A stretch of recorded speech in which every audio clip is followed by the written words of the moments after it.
Across the Park podcast is proud to be sponsored by Globe Gas and Heating. For the best kitchen and bathroom renovations, boiler servicing and repair, and central and underfloor heating in the Northwest, head over to globecentralheating.com and quote Across the Park for a free quote.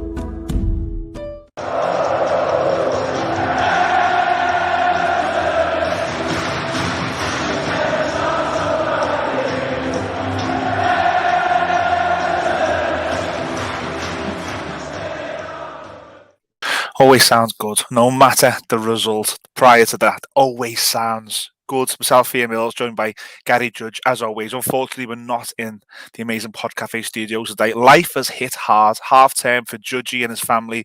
The business ends of my real job in work. So we've got together to do a quick 30-minute recap or so on the Merseyside derby. Judgy, I know we don't want to, but we are going to have to talk about it. We're going to have to go into it.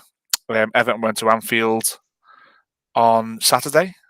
He got beat 2-0.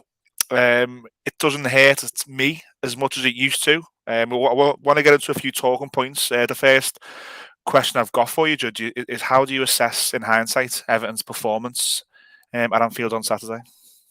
I think the actual performance of the team was a good one. I can't be too critical. I think we've had a lot of up and down performances this season, haven't we? We've had games where we've been bitterly disappointed. We've had games where we've wasted, numerous opportunities, and it's left you feeling really frustrated at the performance of maybe the attacking players. There's been games where defensively we've been dour, and there's obviously been games where we've performed well. I don't think that performance falls into any of those categories. And if it does, it probably falls into the one, the category of us actually performing as well as you would have expected us to do at Anfield. I don't think we played poorly on Saturday. I don't think it was a poor display. I don't think I would say that the team didn't show up. I think particularly given the fact we went down to 10 men and we're very, very comfortable, I think, in the main, aside from, the penalty.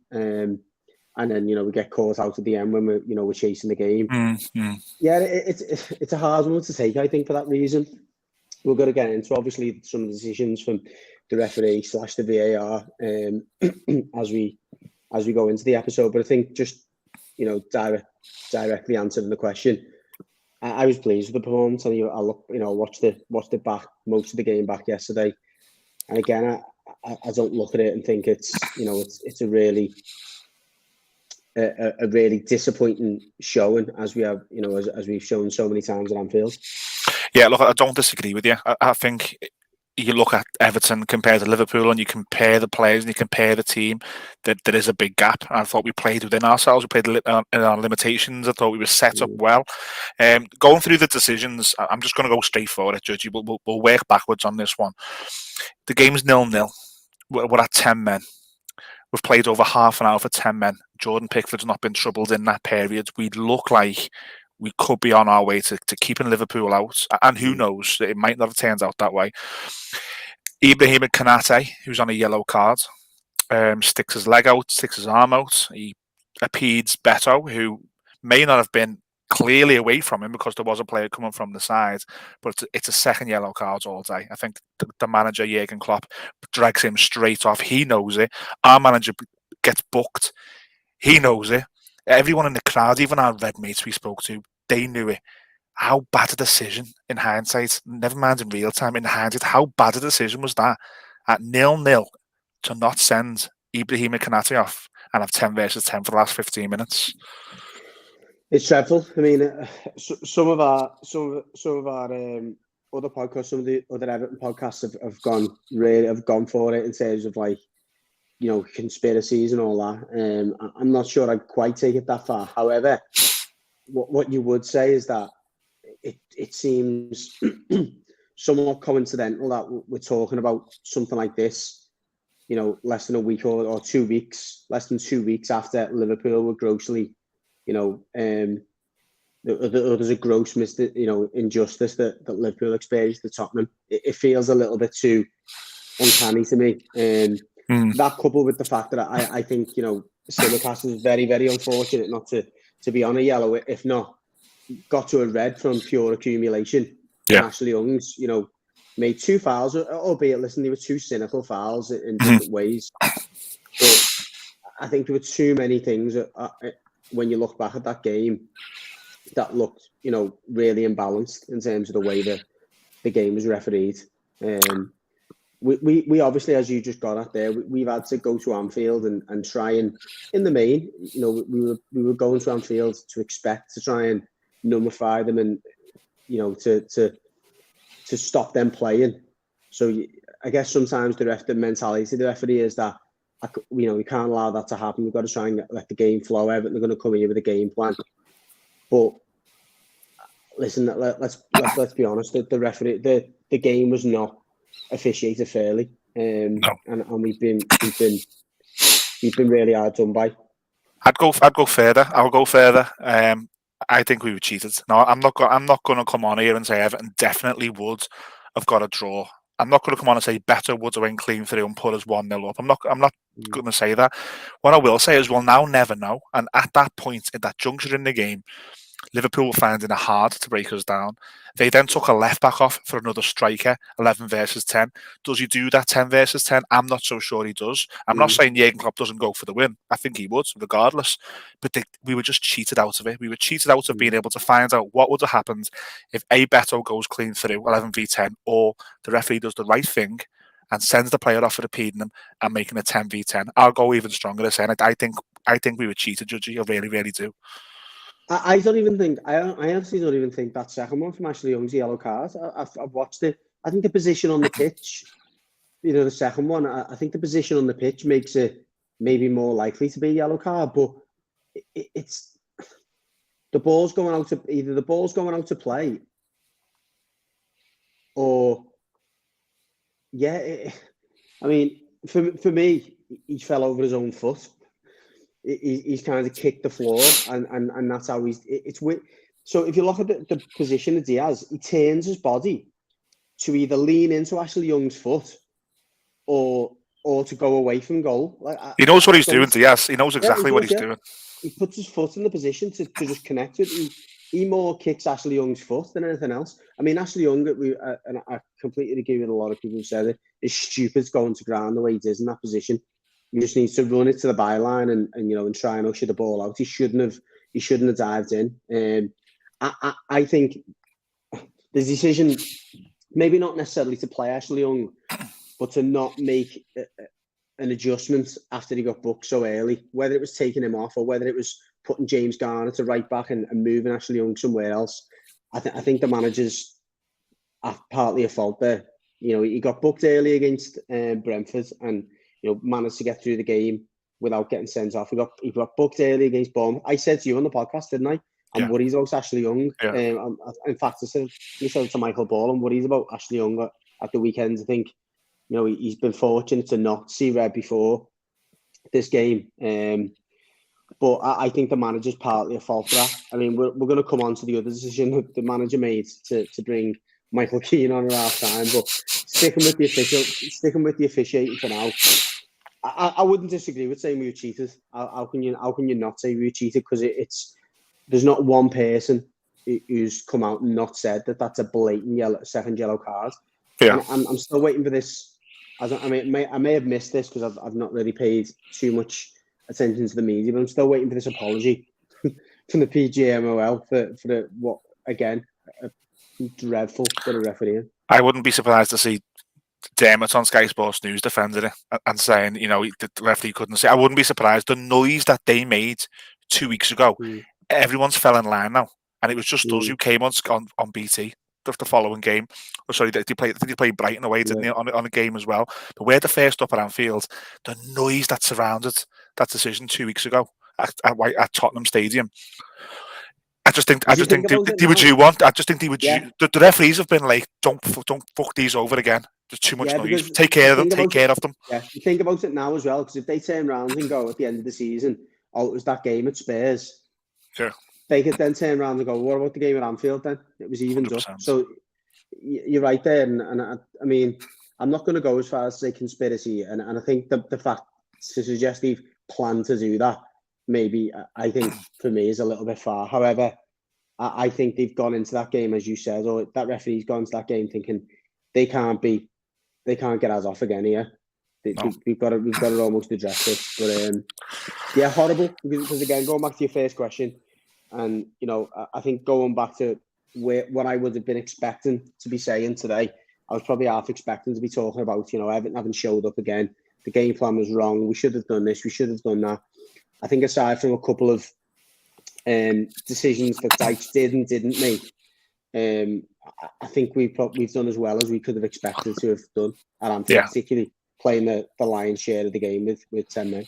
Yeah, we've got some social media questions on a couple of individuals, so I'm not going to ask about them until the end of the show, the socials. We'll move on to some almost positives. But first of all, Craig Pawson, you better never need kitchens, bathrooms, or some good clothing because our sponsors aren't coming anywhere near you. My friends, you have fooked it.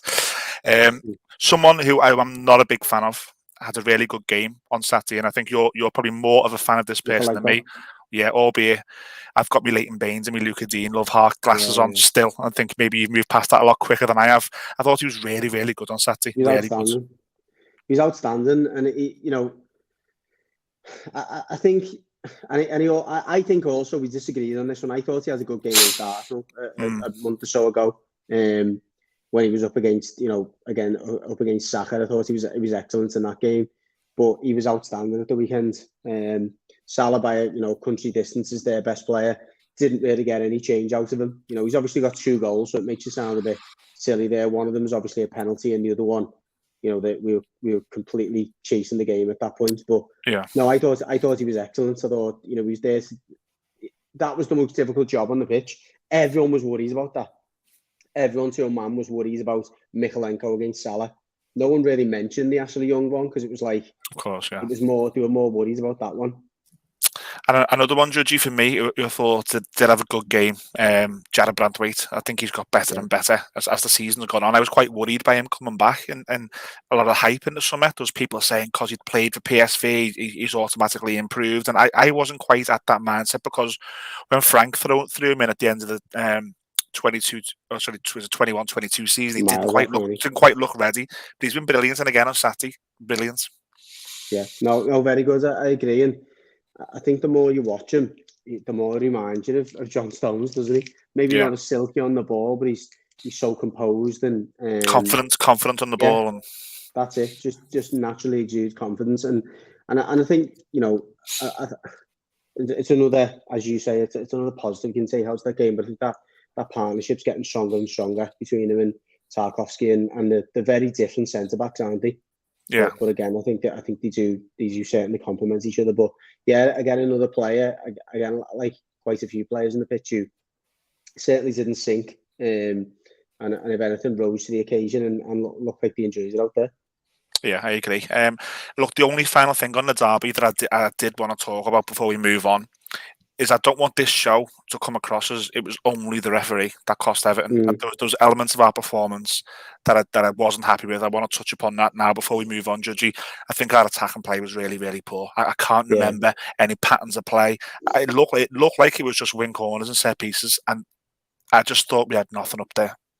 No, and I think that's another, like, a pattern of this season. I think we either go out and press high up the pitch and look like we know exactly what we're going to do to try and win the game, or we defend really well and we're really well organised, and that's it. I know Dyche's just been criticised quite a bit about this. It's plan A and that's it. And he doesn't really seem to have anything else. If it's not plan A, it doesn't work. And I think, again, to a certain extent, the weekend was another example of that. We look like we were going there to make things difficult for them, and as you say, to maybe nick a set piece. When that wasn't working, or when that plan had to go out of the window because of the sending off, there was just nothing else. And yeah, I think the lack of, certainly the lack of cutting edge, and it wasn't necessarily cutting edge, as you say, it was just the lack of any idea of how we were going to score at the weekend. And it's not, I don't, certainly not for the lack of talent we've got up there. We've got players who could, on a day with the right type of idea, could have hurt them, but as you say, it just didn't materialise at all. Yeah, I'm not going to talk about West Ham, Judgy, because I know you've got the Three Hammers podcast coming on this week, so you'll preview the West Ham game more in full. So we'll just go to our socials, and it's a little mix of the derby and other things, and then we'll close out. So Tony Blue, he basically says there was 112 accurate passes on Saturday, really poor. You can sit back as much as you like, but when you've got the ball, you've got to use it. And he thinks with this manager, he's shown us a few times in big games when Everton have got the ball, we don't use it well. Would you agree with that? Yeah, and I think again, I can only suggest that it's just a mentality thing when we go into games like this. Again, I think Daichi either sets his teams up to be hard to beat and to try and maybe nick a win, or to go and win a game. And I think in the games where we've gone out to try and win games this season, I think we've been a little unfortunate. I think, the Brentford one away was a clear example where he sent the team out to go and win a game. I thought we were very good. We were very slick. We had a clear pattern and idea of how we were going to win that game. I think Bournemouth as well. I think a couple of the home games, if you look back, we're a little bit unfortunate because we have created a lot of chances in them games. And it's just disappointing that we don't do that more often. I think that Liverpool team at the weekend were there to be got at. They were not the strongest Liverpool team by any stretch, partly due to injuries, but partly due to the fact that I just don't think that squad right now is at the levels of some of the teams, Liverpool teams of yesteryear or even last season. So it's disappointing that we've certainly on the ball not shown a little bit more, intent. However, I think you've got to be slightly sympathetic given that we were down to 10 men for such a large period of the game. You can't throw men, beyond Calvert-Lewin and throw men up further up the pitch if you know that you're down a man and you're going to be, giving yourself even more of a task trying to defend counter-attacks, which I think from the first whistle, that was where we looked vulnerable, is when we push men forward, they hit us really well on the counter. From our own corners. Exactly. So I think that you can imagine that was almost part of the manager's messages. Look, let's not overcommit forward. If we can go and get a set play, great, but let's be careful we don't get caught out. So I think you'd have to caveat that criticism with the fact that it's tricky, isn't it, when you're down to 10 men. The two players that I said we had questions on are Ashley Young and Michael Keane. So we'll go with the Keane one first, and it's very, very interesting. This now you've worked in the football pyramid, I haven't, so you're more qualified to answer if this is even a possibility. So, but Murray UTFT, he says, does Kevin Thelwell now need to step in, similar to how he would buy players and now start selling players, i.e. Michael Keane? He lets us down time and time again. Surely Thelwell, as director of football, should have the sense and also the authority to be able to remove a poor player from his football squad. Can Kevin Thelwell sell Michael Keane? Should Kevin Thelwell? Does he have the authority? I think he has the authority. I just think that the way that relationship's been explained between Thelwell and Dyche, and probably similar to the way that any director of football would probably describe his relationship with the first team coach or the manager, is that we work together. We have a target, whether it's when you sign a player, we have a target we're trying to go after. I'll maybe give him a number of options. He'll say, I like this person, I don't like that person. Likewise, I think if there's a player that the manager or the first team coach described as not being part of his squad, that will be the director of football's job to try and, sell that player. Well, the follow-up to that is should his voice be loud enough to say to Dyche, enough is enough? Now, this has been happening prior to you. I'm suggesting. Yeah, I wouldn't see why that wouldn't be a healthy conversation to have, if that's his opinion.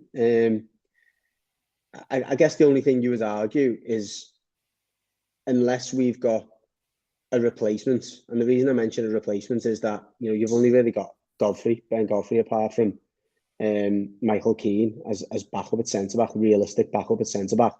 I don't think we're really in a position to just get rid of anyone, let it be a Michael Keane or someone else, unless we've got a relative replacement. I mean, I couldn't think any less of Michael Keane. So he's not going to find anyone who's more supportive of the idea of selling Michael Keane. But there's not only the obstacle of us not having a replacement. The other one is, as has been documented before, his wages. No one's willing to pay his wages.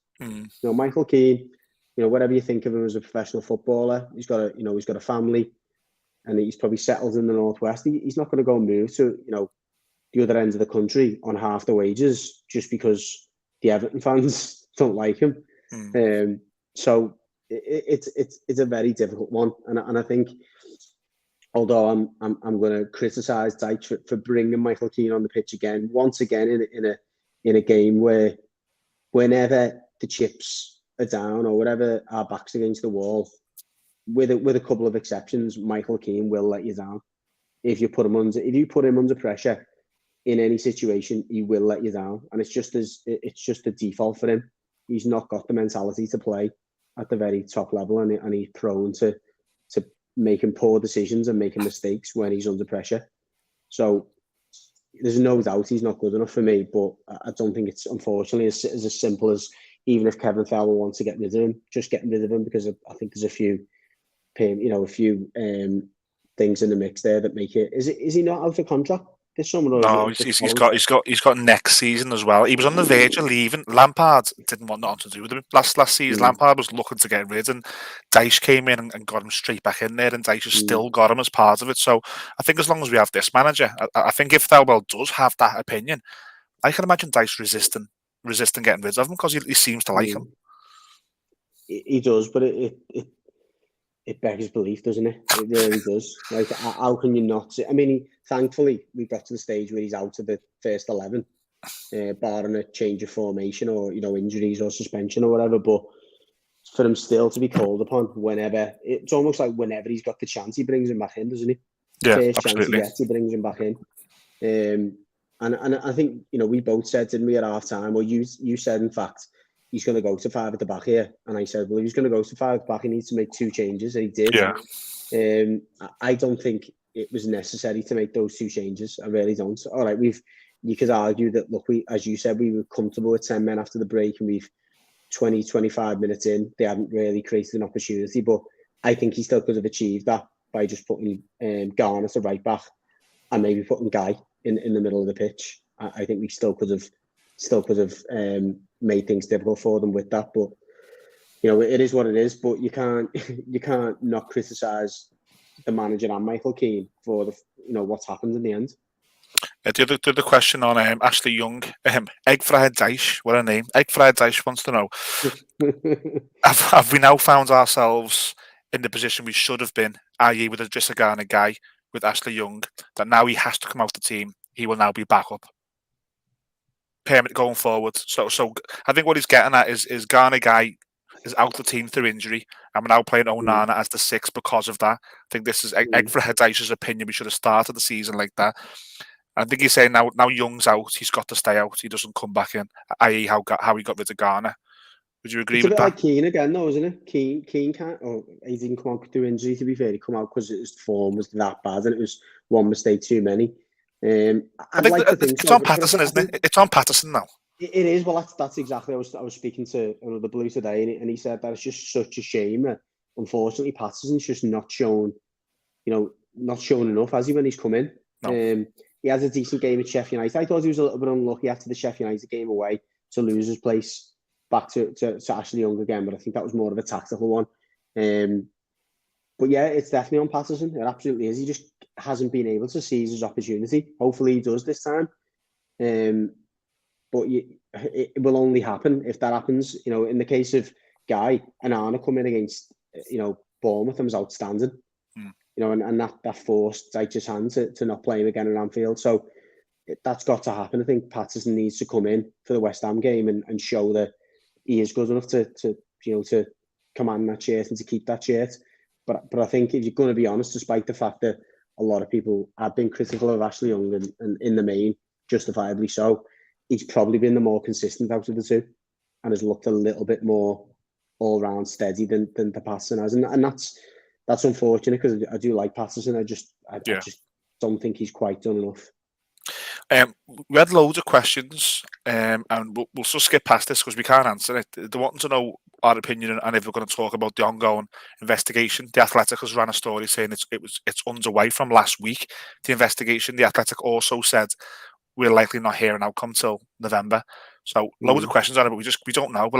We know there's been a breach. We don't know the ins and outs of the breach. We know there's a number of scenarios what could happen, but definitely, Judgy, we'll talk about it when we know some more. Yeah, definitely. But yeah, I think everyone is similarly. I wouldn't say in the dark because we know there's obviously something going on, but we don't really know how far down the line there is, how likely it is to be the worst case scenario. I think the rumor is that if it is going to be a points deduction, that it'll be a suspended one, i.e. it'll apply to next season or whatever. So, or it'll be suspended until there's maybe another breach. But I really don't know, and I think it's probably best we leave it alone until we do. Yeah, another we get this quite a lot, so I'll just very, very quickly address it. A few people saying, why don't we do instant match reactions for away games? My answer to that is there's 3,000 Evertonians who are better than us who actually go to the away games for starters. Me and Judgy are few and far between, but we've done one against Palace last season. We got a big point at Palace. Me and Judgy watched it together and done one. So possibly we'll do a bit more, but it's hard, isn't it, Judge? Yeah, I think, as you say, I think it's not got the authenticity as it if you're not actually there. I don't think as you say, it wouldn't be fair to those fans who were there and probably got the real perception of what that game was like if we were not there in the flesh. And I think that times that when we do manage to go to the game away, we very rarely go together as well. So yeah, it's a difficult one. I mean, I'll be at West Ham on Saturday, but you won't be. So it's again, I think that's the difficulty. But yeah, happy to give it a go. But I think it'll probably cause more people frustration. Probably. Last two, Judge, then we'll get on with everyone get on with their day and just get rid of Everton for at least the rest of the week. Do you think this is Bowles, Brash, Blue? Do you think Dwight McNeil could play as a 10? Yeah, I don't see why not. He hasn't said he hasn't said his opinion. It's just a flat straight question. So I don't know whether he thinks he can or can't. Yeah, I think to be honest, when he does play, he often gets into that position anyway, but he just starts a little bit wider and drifts into the middle. If anything, that's something that probably frustrates quite a few people, is that he drifts inside too much. Maybe doesn't hug that touchline enough and just get the ball and cross it. I think the reason he probably doesn't is the fact that, as you know, we half alluded to before, our left back isn't very attacking. Therefore, you push your only real left-footed or strong player into that position. I think maybe the introduction or if Harrison can get himself fit, and he's obviously a player who is left-footed but starts on the right, it might be something that works and allows McNeil to go in as a 10. But yeah, I think the way we play at the moment and there's a position that Decore plays in. I think, depending on the game, you probably lose more than you gain by playing McNeil as a 10. And particularly the style of play with Dyche is a lot more direct. I don't think McNeil's maybe as physical as he's certainly not as physical as Decore. I don't think he'd get beyond Calvert-Lewin enough to make it effective, to be honest. Listen to you talk there. I think in game that happens just by you talking there, and I've seen it. So yeah, good question. Maybe put some more context on it in your opinions, and we'll certainly go back there. Last question: EFC Picks on Instagram, really big supporter of ours. He always comments on all of our stuff, or she, sorry. He or she has said, "I've seen 4 worse teams already than us this season. We'll be fine." Do you agree? He's including Liverpool in that. I hope so. 4 worst teams. So the 3 that came up, I imagine, and what, Bournemouth? I don't know. Bournemouth are poor. I think it's only a matter of time. I think before they have to make a change. I think it's a big gamble. Obviously, the new manager Areola they brought in, and I think as I suggested when I was asked to kind of predict the league table, I suggested they either go down first and bottom, or maybe just about to stay up. I think it's bringing a manager in like him. He's a little bit like Bielsa, where he's got his polar opposite mentality. The previous manager, it takes a while to kind of bed that in, and I think they're going to really struggle. And obviously, as we've seen, the other 3 relegated teams don't look like they've got enough either. I think we will be okay, provided the financial fair play doesn't sting us with 6 to 9 point. Penalty or worse. But yeah, I agree. I think we're okay. I've certainly felt worse at this stage of the season in other seasons. Yeah, about 4 worst teams sounds really good to me. Good way to end this week's podcast. Thanks everybody for watching and listening. If you're listening on the audio platforms, like I always say, please just jump over and give us a like on YouTube, a share, a subscription. It really does help. Probably boring to death when we talk about it, but behind the scenes, it does help when we go to people and talk to them and show the interaction that we have with you guys. The comments, we love the comments. We get loads. So please keep sharing. We really do appreciate it. As always, thank you to our sponsors, Ver Clothing and Globe Gas and Heating, two amazing local companies that we hope that you are contacting and using our discount codes, that you get percentages off and free quotes and things by using our codes. But yeah, Judgy's going to be back in the week with the Three Hammers podcast to talk more about West Ham away on Sunday. But for me, signing off, Everton lose at Anfield, the referee screwed us, proper Everton. But as always, up the Toffees.